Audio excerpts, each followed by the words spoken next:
Hello, welcome to Skill Check, the positive gaming podcast from YMCA Exeter. My name is Andy. And my name is Becky. And Becky, you know what? Yep. It's never bank holiday weekend. The third one in May. So exciting. We've made it. It's the end. It's the end of May already. Can you believe that? No, I can't. It's the end It's of May. end of May 2020, right? No, May 2023, dude. Yeah, 2023. Doesn't time fly? Time has no meaning Yeah. anymore. Yeah. Have you got anything nice planned? I am going to see Guardians of the Galaxy 3 this evening. That is awesome. Yeah. Apart from that, have a nice quiet weekend. Cool. So, yeah, gonna go and have fun with some friends. What about you? Any plans?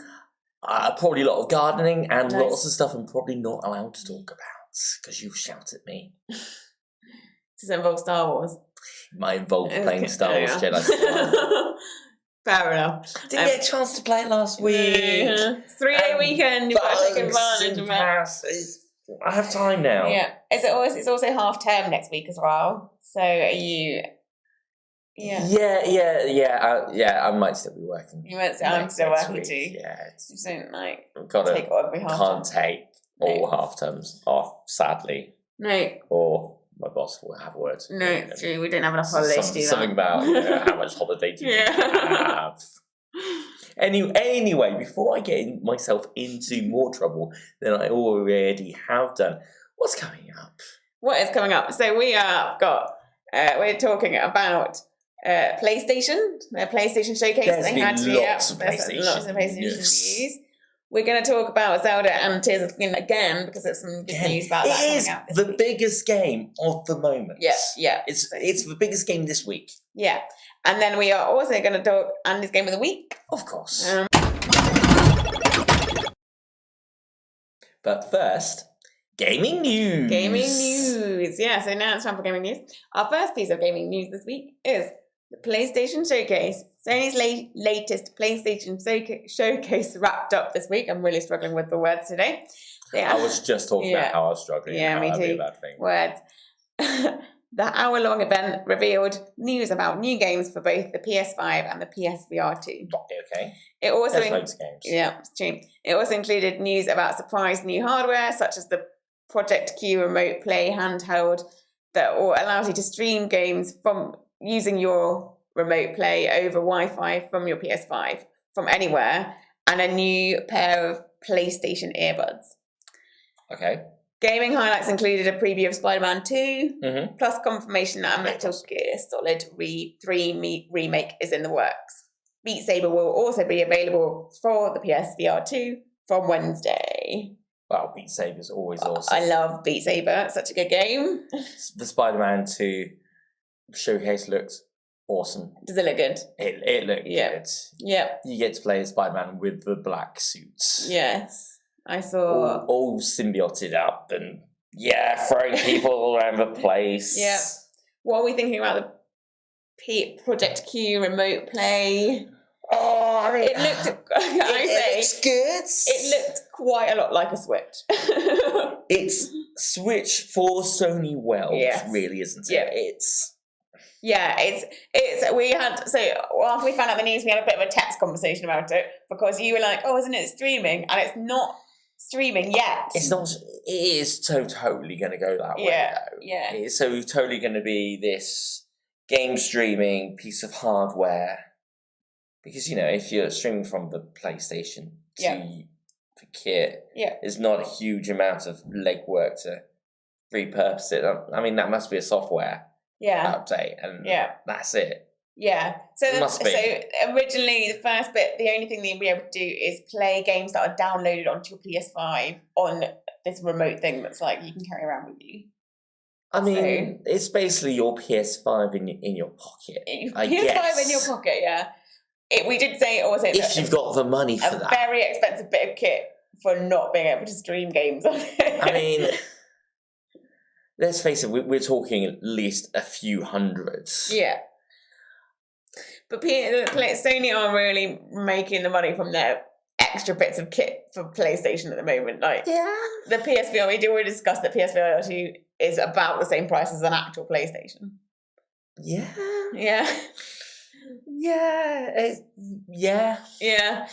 I mean, it looks good. It looks good. It sounds good. It looks funky.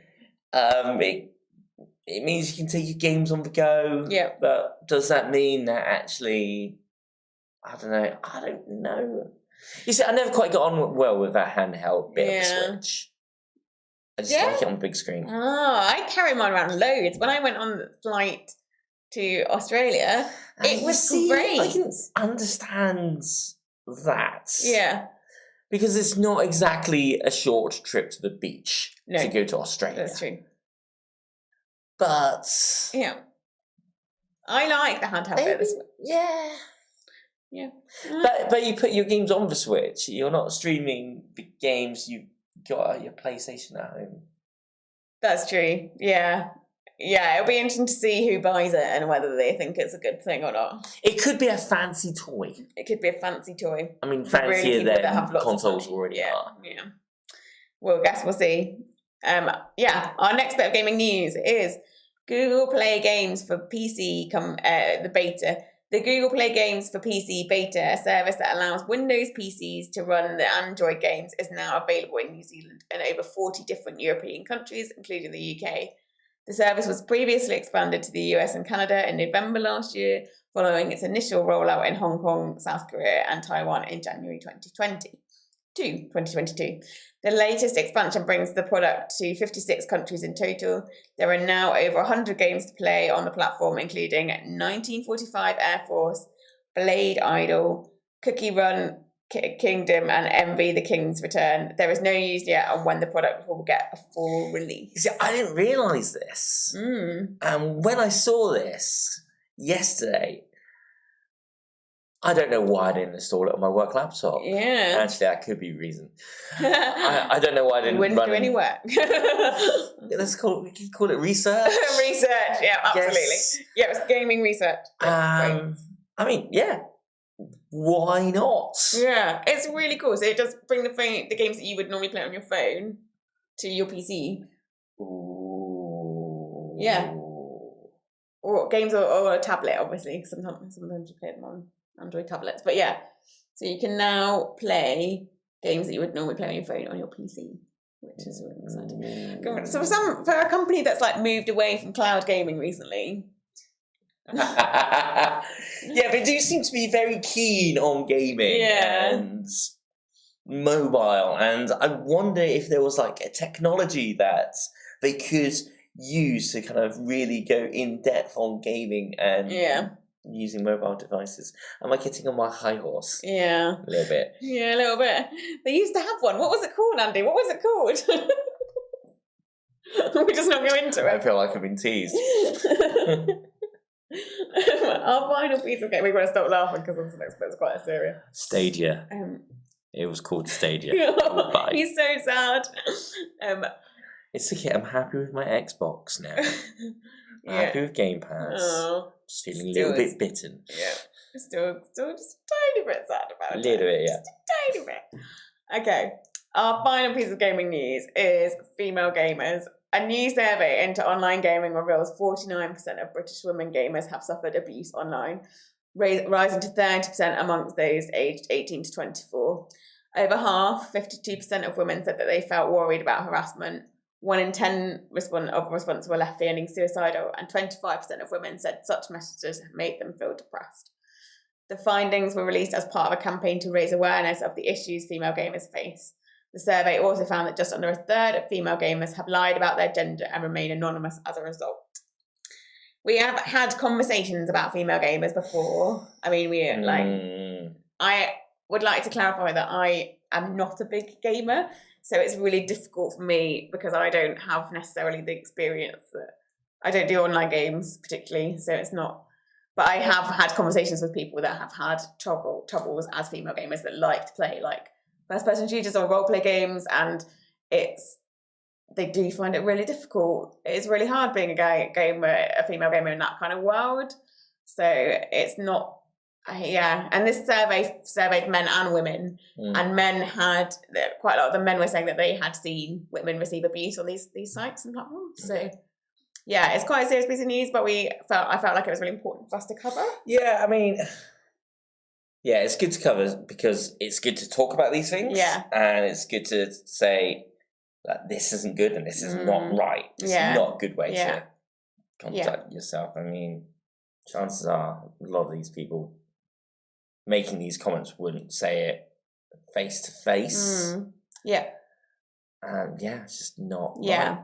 And we potentially will do a middle section at some point about women gamers, but we've got to find someone that can talk about it from their own perspective because neither of us really can. Yeah. I kind of feel like I don't have a line. Yeah.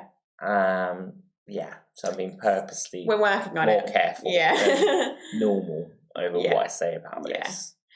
We are going to work on trying to find somebody that could come in and have a conversation about being a female gamer in that environment. And that'll be really good to have that conversation as well.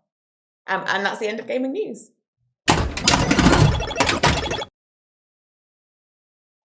Becky, now, I saw something in the news earlier this week. It was that Zelda Tears of the Kingdom. Yep. Which is, as I mentioned earlier, apparently the best game ever at the moment. Still not getting it though. I'm not getting it. Yeah, still not liking it. It has sold a lot of copies. I saw a comment, actually, from someone saying that kids seem to love it. Yeah. And it was that comment that made me think twice. Okay. I'm like, maybe not. Yeah, anyway, we'll see. But the thing I saw was that this best game ever of the moment was basically finished a year ago. Oh. Which, alright, okay. Yeah. And the time spent between then and now was basically so they could get it right. Wow. And to give it that final polish and to get the physics within the game working properly. Yeah. Which, when you look at some of the stuff you can build within that game, I mean, flipping heck. I've seen like videos of helicopters being built. This is like 2 weeks into the game being released, right? That's like... Yes! Some people have got mad time on their hands to be able to really build a helicopter in 2 weeks. And, well, I've also seen... In the last Doctor Who, right, there's this kind of moment where it was some sort of Death Star-esque laser beam coming out and hitting the ground. Someone managed to build that. Wow. And I was like... It's mad time. It's mad time. It's crazy. How do you... Like, I mean, you just not sleep? Or... Or is the game just that usable for some people? Maybe, yeah. Is some people just click with the mechanisms within the game? Yeah. And, you know, they've obviously got the physics right. Yeah. For people to be able to build that. And I'm reading this article and I'm hearing all this news. And I'm like, they basically had a finished game. Yeah. And someone decided to delay it. Yeah. Just to get it right. Yeah. To delay it, take the heat for delaying a game that everyone was looking forward to. And just to give it that extra bit of polish. Yeah. And I'm like, flipping heck, that is amazing leadership there. Yeah. Someone has obviously kind of went, no, this isn't right yet. That's very brave. We could get the sales. Yeah. I mean, let's face it, the Switch doesn't have a lot of life left in it. Yeah. What I do now, you've got people looking at this game going, is this what the Switch can do? Yeah. Who knows? And so therefore, they've probably sacrificed at least some sales. They definitely sacrificed sales in the last financial year. Yeah. But they still went, no, we're not releasing it. And it's like, wow. Yeah. Let's kind of give that up. And I'm like, I know there's some stuff in life where I'd much prefer to happen quicker. Doesn't necessarily mean it'll be right. There's a TV stand over in the corner where I tried to Told you to do it quick. And it is now in the floor in pieces. A little bit. It's interesting, isn't it? So we talked about Jedi Survivor, we talked about The Last of Us, all of these games. So disappointing. So buggy and really difficult to use, and potentially maybe if they'd waited. Yeah. And they wouldn't be so buggy and they wouldn't be having to release so many patches to sort them out. And actually, the question is, should all games companies do that rather than like... Yeah, it's a really interesting thing, isn't it? Because Zelda has really good reviews. It's people really love it. Yeah, they think it's a great game. It really functions really well. I doubt there'll have to be many bug fixes on it just because of the way that they've done it. They've waited so long, and actually, it means that they'll have less bug fixes for it. I think genuinely, like the question around whether this is the way people should do it, and I think that's important to be asking other companies to say, actually, should you be releasing these games when they're not ready? And you're also seeing almost, I don't want to say universal acclaim, because that's maybe overdoing it a little bit. Yeah. But when you're seeing a game that is having positive articles written about it on like the BBC website. Yeah. So BBC website has done an article about how positive Zelda is for people's mental health. Mental health, yeah. Premier, which is a Christian media organisation, has done an article about how good the game is. Yeah.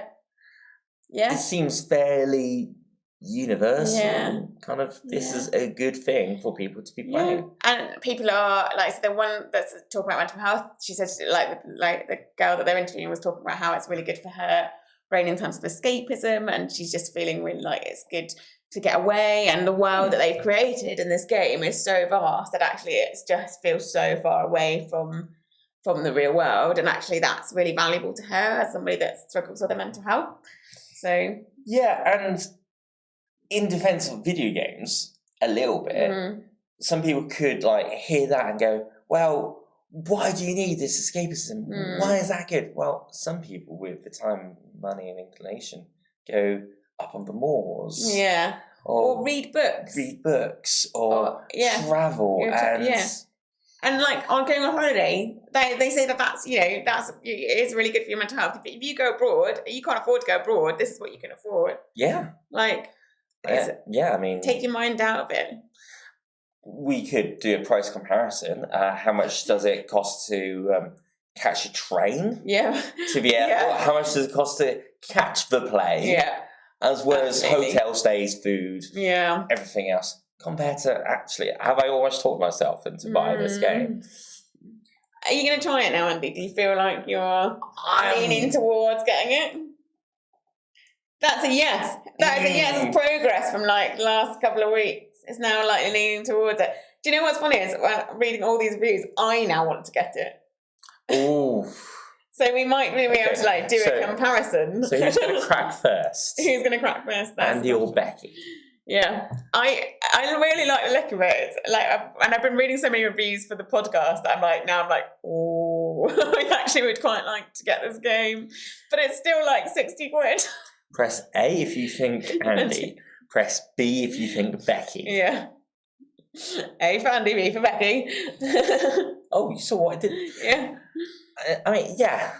It'll be interesting to see if either of us gets it over the next few weeks, and then if we play it and see what we think of it. I'm sure we might come back to it and review it again.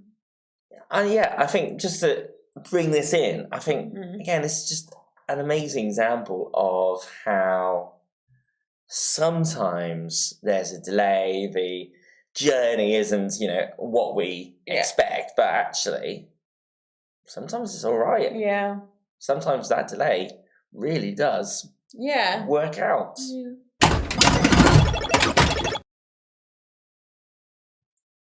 So now it's time for Andy's Game of the Week. Andy, what's your game this week? Spirit of the North, that features you playing as a fox, exploring the landscape inspired by Iceland. Okay. If you're watching on YouTube, you see it behind it. It looks, Look at the little fox. It's a pretty looking game. You got a few puzzles to solve, and whilst investigating basically what happened to like this lost civilization. Aww. Got to be warned. It feels very calm with a lot of exploring. Yeah. To the extent that when you Google Spirit of the North, when Google gives you some other questions, the top question is, what is the point of Spirit of the North? Oh, good. The answer being, the game is unique in that it purposely has no dialogue or narrative. Players must breathe in their surroundings to solve various puzzles and speculate the meaning of a lost ancient civilization. Play as an ordinary fox whose story becomes intertwined with the guardian of the Northern Lights, a female spirit fox. Mm-hmm. Very much one of those games that's more about the journey than any event that happens once you're there. Yeah. It looks so pretty though. So pretty. It looks so pretty. If you can see it, if you're not watching on YouTube, find it on YouTube because you can see the beautiful Such a calming game. Yeah. Do you feel like it calms you? It is a chilled out game. It's not one of those games that you just spend all your time shouting at on the screen. No. Good. And the fox is looking very gorgeous. Yeah. I feel calm even just watching the video for it. I feel like I could watch. Do you or just your daughter sit and watch you play it? Or is this one of those She's not seen it yet. Okay. But I'm sure she would probably watch it. Yeah. It's the kind of game that I would sit and watch, probably. Play. It's very chilled out. It's available on Switch, PlayStation, PC. Yeah. On all good stores.